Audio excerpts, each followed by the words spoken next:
Good afternoon, everybody. My name is David Goodman. I'm the director of the China Studies Centre here at the University of Sydney. It's a great pleasure to welcome you to this webinar on Neighbours in Space, Building Environments for Australian and China as Spacefaring Partners, ? I'm going to hand over in a minute to Dallas Rogers from the School of Architecture, Design and Planning to introduce the speakers.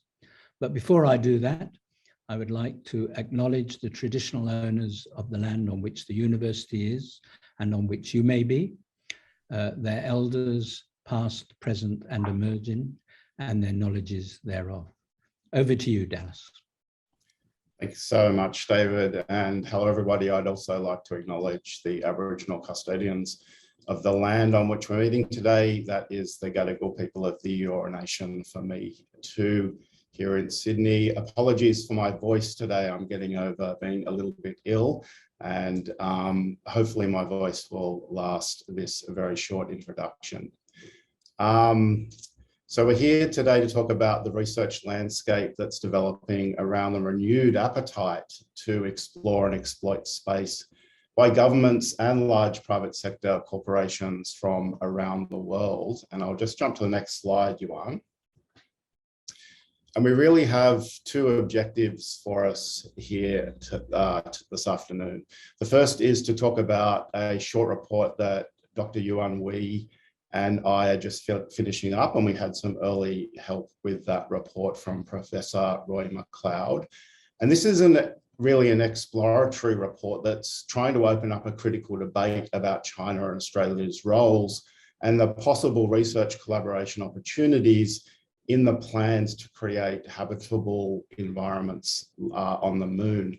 What's really interesting about looking at China and Australia as possible research partners on space research is that almost as soon as you start thinking about how we might collaborate across nation-state borders, we enter into a very complex geopolitical, legal, and business environment that makes thinking about this type of research so much more complicated. So we've called the report Neighbours in Space, Building Environments for Australia and China as Spacefaring Partners, as David said, with a question mark on the end. And I think the question mark there is really helpful for us because it allows us to think about China and Australia as possible space partners, really as a case study into space research more generally. So we're using the report as an entry point really into a question about what are the opportunities and challenges that might emerge for both universities and researchers who are looking to get into this field of space research. And this leads to the second objective today, and that's really to open up a much more expansive and critical debate about the renewed interest by governments and corporations to explore and colonize the solar system. So in the coming years, both China and the United States, possibly India as well, all want to get into landing the next cohorts of people on the moon, and new forms of global cooperation will be needed to underwrite these plans for human habitation on the lunar surface. These habitable environments on the lunar surface could act as a staging point for the further exploration and exploitation of the solar system. And for some people, this will mark an important stage in spacefaring, and the advocates of space colonisation look forward to even greater distances and destinations ahead. Some people believe that this will mark an opportunity to encourage new forms of global geopolitical cooperation. Yet for others, the quest to colonise and exploit the resources of the solar system prompts both new and old questions about international law, resource extraction, colonisation, and more.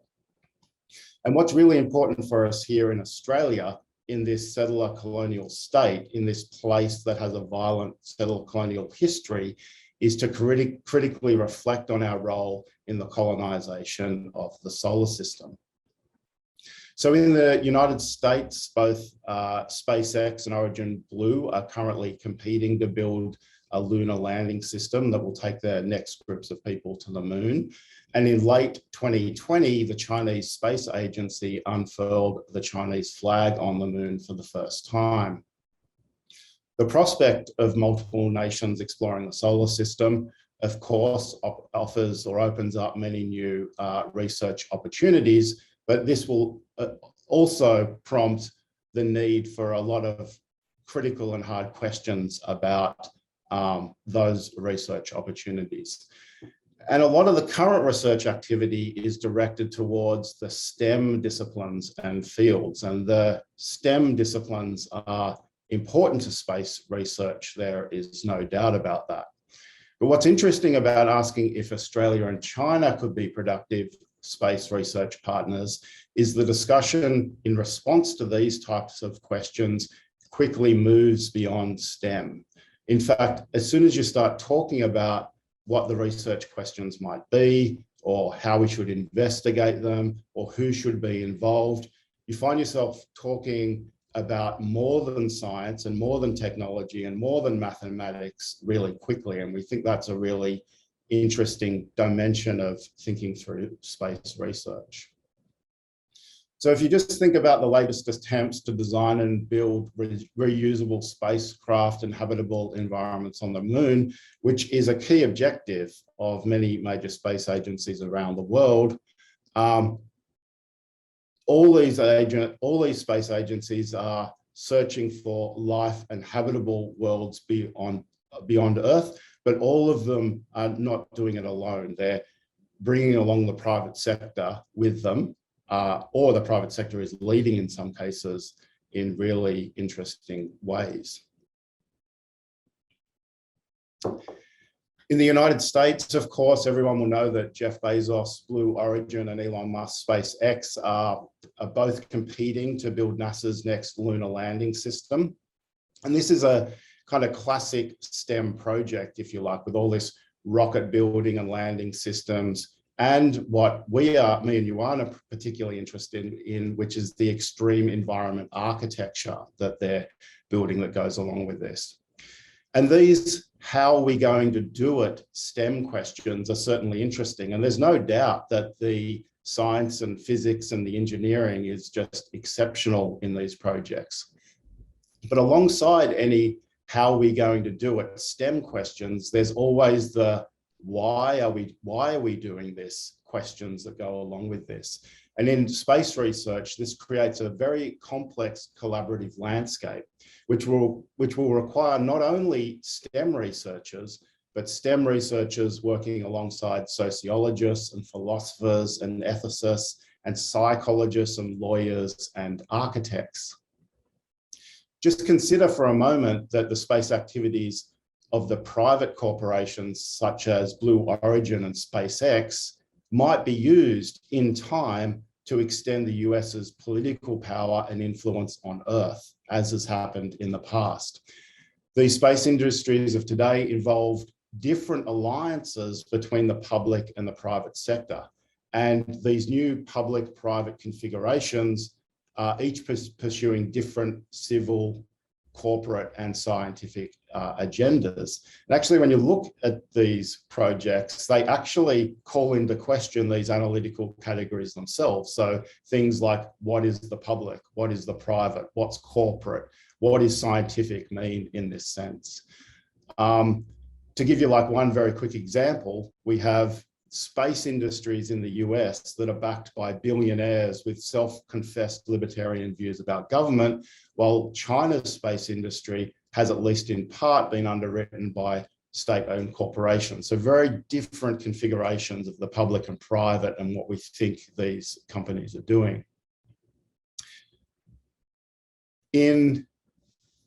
China has been playing somewhat what we might call catch up in terms of space research over the last decade. In 2020, they channeled about $11 billion into its military-run space program, which works with a number of Chinese state-owned corporations. One challenge moving forward then relates to the conflicts and tensions between the different countries over space itself, and also, as we'll hear from Kate a bit later, the planetary resources, the resources that sit in space. Contemporary debates about national projects to colonize, for example, the moon, are often cast as a race between nations. So we hear about the space race currently between China, the US, India, and Russia. And this is useful in one sense, but it perhaps misses the point that all these countries are in a collective pursuit to colonize the solar system as well. So there are things that make these countries different, and there are things that they share in terms of a political project as well. So to get into these types of questions, or these two sets of questions, we've got a two-part program for you for the next sort of 40 minutes. First up, Dr. Yuan Wei will talk about how are we going to do it STEM questions in the field of space research. And this looks largely at China and Australia. And this will give you a sense of what's happening in the STEM fields. And then we'll go to Dr. Kate Storr, who will discuss the law and regulation of new mining in space. And the aim of this part of the program is really to extend beyond the how are we going to do it in STEM terms, to think really much more carefully about why we're doing this. And indeed, how we would ask the questions about why we are doing this. And I would propose that needs a very, very multidisciplinary research configuration that involves much more than STEM researchers, that includes all those people I was talking about before. So STEM, psychologists, philosophers, ethicists, and indeed, Kate is a legal scholar, so legal scholars too. So with that, I will hand over to Yuan. Thanks, Stella, and thanks, David, for the introduction, and also thanks China Study Center for organizing the webinar. So good morning, good afternoon, and good evening, wherever you are. My name is Yuan, working on this project as a research assistant. For the following 15 minutes, I will be presenting some key review findings in our report to open up further discussion, as Stella mentioned before. So this report is prepared to understand the complexity of the question within a complex geopolitical, legal, and business environment. The aim of this review is to begin to map out the organizations, business, and industries that are currently involved in the research and the development of space habitation, where people will live when they migrate to the moon or another planet. In regards to the complex research landscape, we didn't conduct a systematic literature review for this report. Instead, we did an exploratory review of major research domains, including agriculture, architecture, and life support. In each domain, we looked into the primary dimensions, and we were able to map out a series of key research projects from both Australia and China.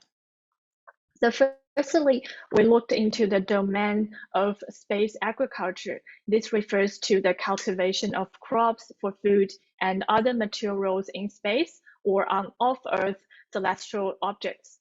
Literally, we investigated mainly 4 aspects in space agriculture, including gravity, soil, food and seed, and simulated environment.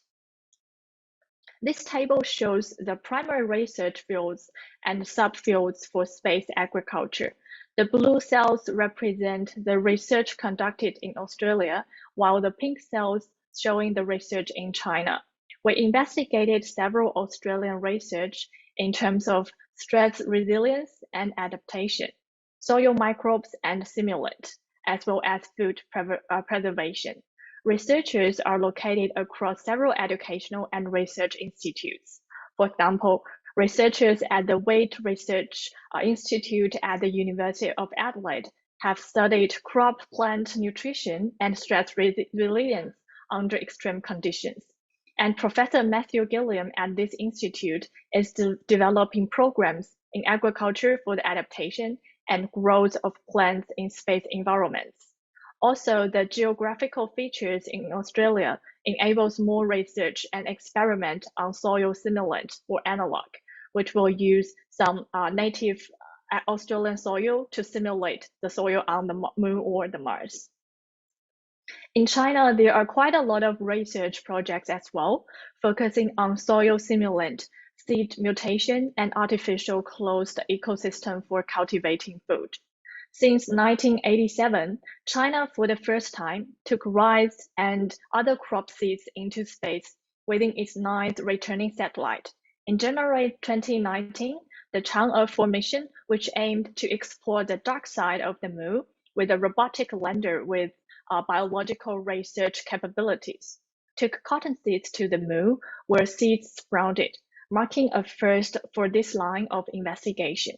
Based on this scenario, there are a series of research and experiments focusing on the mutation of seeds after returning from the space trips, in particular the mutation of rice seeds to boost the yield rate. In China, several institutions are involved in space agriculture. For example, Beihang University, one of the leading universities in Beijing, in China, is home to the Lunar Palace 1. The Lunar Palace 1 is a research facility for developing a simulated moon base. Lunar Palace 1 represents a type of bioregenerative life support system, which shorted as BLSS, and is the third of its kind in the world. And this is the first in China. As a microbiosphere, Lunar Palace 1 are designed to meet basic living requirements, including oxygen, water, and food generated by biotechnologies. Space agriculture is about sustaining human life in space or on off-Earth celestial objects. This is a technical question in terms of how we grow the food, in terms of different technologies, different skills we would like to use when we wanted to grow food in the future for lunar Martian settlements. However, we will also need to consider a series of philosophical questions, including why do we want to cultivate food and why it interests us. Then we jump into the other fields we investigated, which is the architecture. For space architecture, it includes the theory and practice of designing and building inhabited environment in outer space. We looked into mainly 3 aspects: the structure, construction, and soil. As we all know, the extreme conditions on the moon or Mars present challenges to both architects and structural engineers and civil engineers. In this table, as the same from the previous video, the previous table as well, the blue shows the research happening in Australia and the pink one shows the research in China. In this table, we can see the construction technologies of outer space habitation was studied by research from the Institute of Construction Materials and the School of Computing Engineers and Mathematics from the Western Sydney University. In this research, academics were able to develop an application called fuse deposition modeling to modeling some kind of construction technologies in terms of building up the lunar or Martian settlements. Also, various research aspects in China side, ranging from the autonomous robotic system, which means building up an in-suit building on the lunar settlements, and also other research including the alternative building materials and structures, and also the soil components and simulants is also very important in this field as well. As we mentioned before, the soil analog and the soil samples from lunar or Martian is quite important for us to conduct any research or experiments under the architecture fields as well. So far we've got some knowledge about space architecture in various aspects. These answered a series of technical questions in terms of the different kind of engineering or construction techniques we would like to build up for the lunar or Martian settlements for the buildings, and also a series of technology questions in terms of the technologies of building up the structure and materials. However, we will also need to consider a series of sociological questions, including how do we set up communities on the moon or Mars, and how to make sure that every habitant have equal access to the resources, and also building up the relationship between people and community when we in the future migrate to the outer space planets. So lastly, we also reviewed a series of research of life support technologies for lunar and Martian settlements. This includes mainly three aspects: health, control system, and waste management. So in the research field of life support, researchers and academics from Australian side make their efforts on the health and control system aspects. For example, Professor Marcus Butler at the University of Canberra has conducted work within the Johnson Space Centre to enhance understanding of conditions that astronauts experience, which is contributing to NASA's goal of reaching Mars. Also, the research from China can be found in several aspects as well. Many of them focus on the bioregenerative life support system, which is able to generate oxygen, water for basic human needs, as well as dealing with the solid waste and wastewater. As I mentioned before, there's one of the experiment and research facility called Lunar Palace 1 developed in Beijing, which will support a lot of research about the bioregenerative life support system. We all know that in the extreme condition on the Moon or Mars, the reuse and recycle of resources is absolutely vital in this system. For example, in 2016, researchers from the School of Biological Science and Medical Engineering from the Beihang University designed a two-step method to treat urine and recycle water and nitrogen by which urine was generated, and water vapor, and also a lot of generated gas to cooled and controlled in terms of get into the regenerated cycle of the system. The reuse of this experiment is quite important in the control system, which will support the oxygen and water and the reuse of materials and resources when people move to the future settlements on the Moon or the Mars. Now, we already know a series of technological questions in life support as well as the previous two research fields of agriculture and architecture. We would like to further think about the psychological questions. What will be the psychological challenges when our human being migrate to the Moon or Mars? Based on our exploratory review of three major research domains: agriculture, architecture, and life support, this is the vision of building up a lunar or Martian settlement for future generations. We can already observe the good vision, and also both Australia and China specialized in multiple fields with a certain degree of overlaps. They have different overlaps in a lot of research fields as well. Amongst the research fields of agriculture, architecture, and life support, we can find the research on soil or soil analog is one of the essential research field which support as the foundation of a series of later research projects. And back to the takeaway messages we have delivered in each research field, and also back to the conversation Dallas made before. We already built up our understanding of a series of technological questions in terms of agriculture, architecture, and life support. But what are the philosophical, sociology, and psychological considerations in terms of building up a better lunar or Martian settlement habitat for our future generations? Thanks. These are all our review findings.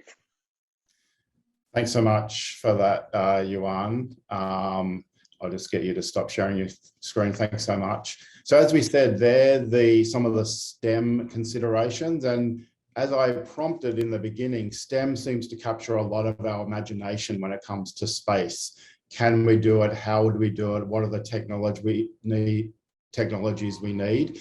But there are many other considerations that we need to think about when we're traveling to space. The one that registers most clearly for me, being here in Australia, is the question about colonisation, the colonisation of planets beyond Earth, and our own recent history with the colonisation of Australia. So that's one of the reasons why I got Kate Storr to come and talk to us. Kate is a Chancellor's Postdoc Fellow in the Faculty of Law at UTS. Kate does interdisciplinary research across property, territory, and international jurisdictions of law.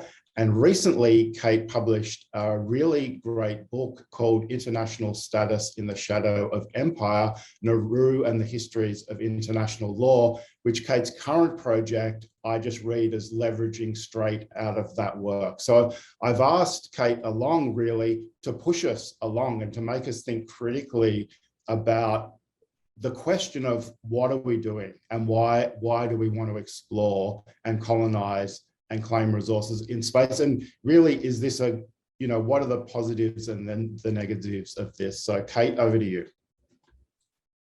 Thank you, Dallas, and thank you, Yuan, and to the China Studies Centre for inviting me to speak here today. As Dallas has mentioned, I come at contemporary space activity as an expert in the history of international law, and more specifically in the international law and politics of resource extraction in domains beyond national jurisdiction. That history is obviously highly relevant to current debates over space resource utilisation, which is what I'm going to focus on today for one very simple reason. In situ space resource utilisation is recognised as vital to the next phase of human activity in outer space. But the international law that governs space resource use, right down to the basic principles that should underpin that law, is now a problem of increasing geopolitical volatility. Australia and China fall on two competing sides of that escalating conflict in international law, which I'll talk about towards the end of the comments that I have to say. But coming from this historical perspective, the first point I want to make is that while the hard technologies driving the new generation of space operations are new, the fundamental legal issues that this activity raises are not new at all. The challenge of whether and how to regulate extraterritorial resource extraction is one of the foundational questions of international law. As such, resisting the urge to approach contemporary challenges in international space law and diplomacy as novel is really important, not only to avoid reinventing wheels, but also to avoid going down paths that have contributed to, rather than mitigated, international conflicts over comparable questions of extraterritorial resource competition in the past. So against the relentless futurism, if not outright techno-utopianism of much contemporary debate over space policy and spacefaring in general, there's much to gain from placing contemporary legal and policy questions in historical context. Both the longer history of resource-driven extraterritorial expansion, some would call that colonialism, and the more immediate historical context of debates in international space law over the last 70 years.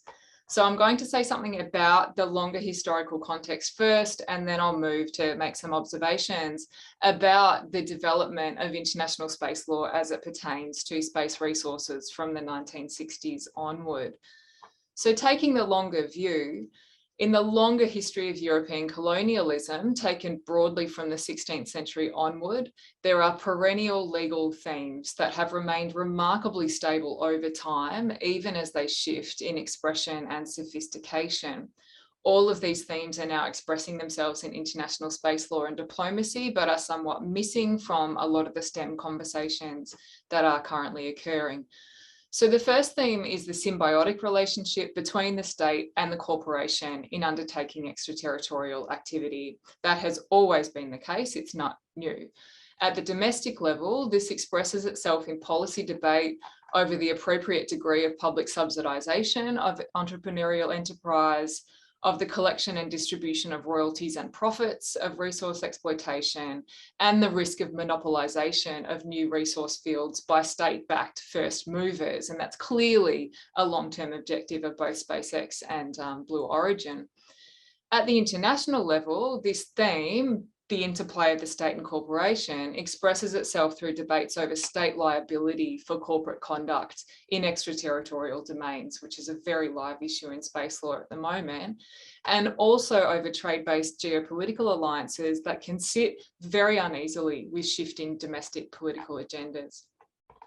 The second theme that remains quite constant is the unstable relationship between private property and sovereign territory, when property rights created under domestic law are asserted over resources outside sovereign territorial jurisdiction. And that is what is happening now.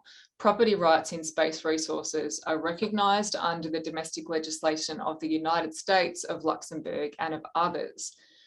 The legal question of whether claims to private property in natural resources beyond sovereign territorial jurisdiction amount in effect to territorial claims is a question that has come to a head over and over again in pivotal moments in international law. And to give the most obvious examples, justifying such claims of private property in the natural resources of the high seas was the underlying objective of Grotius's 1609 work for the Dutch East India Company, Mare Liberum. It was a central theme of the Berlin Conference on the Congo in 1884, which attempted to regulate European colonial competition for resources in Africa. And it was an underlying theme of the 1958 Antarctic Treaty, which, as a treaty between a closed club of territorial claimants, provided the post-war counterpoint against which the subsequent multilateral seabed and space resource regimes were negotiated from the late 1960s through to the early 1980s.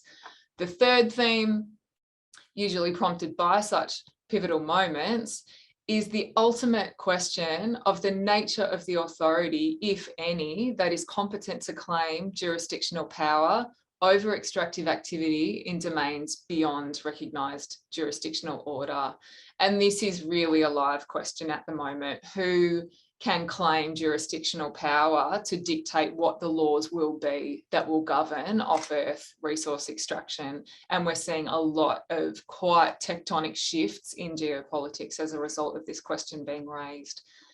So to switch now to the more immediate 20th century history of international space law, although it might seem surprising, the issue of how to regulate space resource utilisation, even though it seems new, was on the table explicitly in UN and diplomatic debates from the 1950s onward. And in particular, the question of whether property in space resources would be permissible under international law. And that question has always been really closely associated with a broader question of geopolitical security. The question of whether the Antarctic, the seabed, and bodies in space could be claimed as sovereign territory was debated earnestly in the post-war period, primarily because of a very visceral concern that allowing such territorial competition would undermine the fragile geopolitical balance that had been established after World War II. So the space treaty regime, which was settled in the 1960s and 1970s, responded to that context. The 1967 Outer Space Treaty, the flagship space treaty under which most international space activity occurs, attempted to avert that potential for outright conflicts by prohibiting sovereign territorial claims in space, prohibiting militarization in space, and declaring space to be this amorphous concept of the province of all mankind. At the same time as sovereign territorial appropriation was prohibited, peaceful uses of space were permitted, and peaceful use was understood to include both scientific exploration and commercial exploitation. So that potential has been there from the start. The Outer Space Treaty, in effect, embedded those two major tensions, if not outright contradictions, in the structure of international space law. The first is this attempt to draw a hard line between military and civilian uses of space. It was known at the time, as it is known now, that this distinction is difficult, if not impossible, to maintain in practice. And the second contradiction that is embedded in international space law is that successful commercial exploitation of space, which is permitted under international space law, depends on the propertization, the claims to property in space resources. And once claimed, those property rights have the potential to amount to a breach of the prohibition on sovereign territorial claims. So these tensions are structural in international space law. So the subsequent 1979 Moon Agreement, it's about 12 years after the Outer Space Treaty, was negotiated within the UN Committee on the Peaceful Uses of Outer Space. And it attempted to resolve that second contradiction by declaring the moon and its resources to be the common heritage of mankind. Now, the common heritage concept was borrowed from parallel seabed debates. You'll often see the analogy being drawn between space and the seabed. It's a bit legally questionable, but the parallel is drawn quite frequently. But the common heritage concept and its actual content has always been open to contestation. At a minimum level, it is understood to permit commercial exploitation of resources by first mover entrepreneurs, but to also require the distribution of the economic benefit of that exploitation with a particular concern for the needs of developing countries. And that distribution requires the establishment, practically speaking, of a dedicated international regime of oversight, presumably under the auspices of the UN. That is what has happened with respect to the international seabed. We now have the International Seabed Authority, which regulates use of seabed resources in international areas. But the Moon Agreement and its adoption of the Common Heritage Principle was highly unpopular in 1979, and it remains unpopular. Only 18 states have signed it. The problem for Australia is that Australia is one of them. The Hawke government acceded to the Moon Agreement in 1989, including the Common Heritage Principle. However, neither the US nor the Soviet Union signed the Moon Agreement, as neither they've always rejected the Common Heritage Principle. The US has misleadingly recently popularized a view that the Common Heritage Principle was of communist invention, which is not true. The Soviet Union was the most vocal and consistent critic of the Common Heritage Principle. And it's never been broadly embraced with respect to space. In many respects, the Common Heritage Principle was simply a placeholder for this question about how to resolve this contradiction between allowing property and not allowing sovereign territorial claims. But no states have ever really been happy with it on its own terms. So the issue of the status of that principle, of the Moon Agreement that adopts it, and the underlying problem of the legal status of space resources in the absence of an internationally agreed governing principle was always going to come to a head. And that is what is happening now. That tension is resurfacing. The Moon Agreement commits signatories, including Australia, to establishing an international regime to govern space resource exploitation when such exploitation is about to become feasible. And that moment is clearly now. The technology has led us to that point. So the UN Committee on the Peaceful Uses of Outer Space has returned to the question of the legal status of space resources over the last 5 years, largely prompted by the Obama administration's move to recognise property and space resources in the Space Resource Exploration and Utilisation Act of 2015, an act that was strongly lobbied for by the US commercial space industry. And in April 2020, about a month after the pandemic ripped through the world, the Trump administration reaffirmed this US push to commercialise space activity and repeated its rejection of the Moon Agreement and the Common Heritage Principle. At the end of 2020, the US released via NASA the Artemis Accords.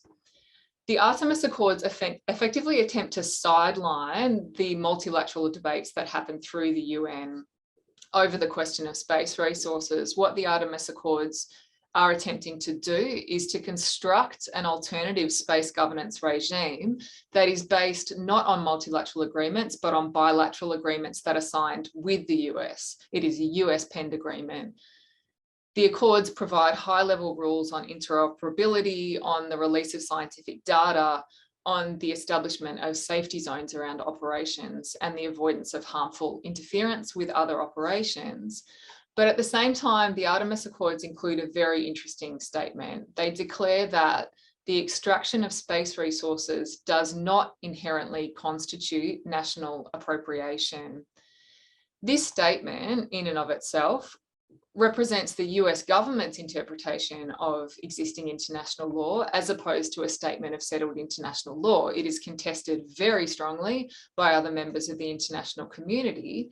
However, at present, the Artemis Accords are gaining traction. Around 18 countries have signed on to the Artemis Accords. That's an equal number of signatories to the 1979 Moon Agreement. So we have this emerging competition between the possibility of a multilateral settlement brokered through the UN and a US-driven settlement that is basically structured around the US Artemis program, which is attempting settlement on the moon by 2024. So we're at an interesting point in the development of international space law. At the same time that, well, in the wake of the release of the Artemis Accords, China and Russia have both made statements that the Artemis Accords, in their recognition of private rights in space resources, are tantamount to national appropriation by the US and its signatories, and therefore a breach of the 1967 Outer Space Treaty, which is the treaty to which all spacefaring nations have actually signed on to. China and Russia's space programs have been formally collaborating on lunar missions for at least 3 years and are inviting international collaboration in that program as a rival to the Artemis-driven program.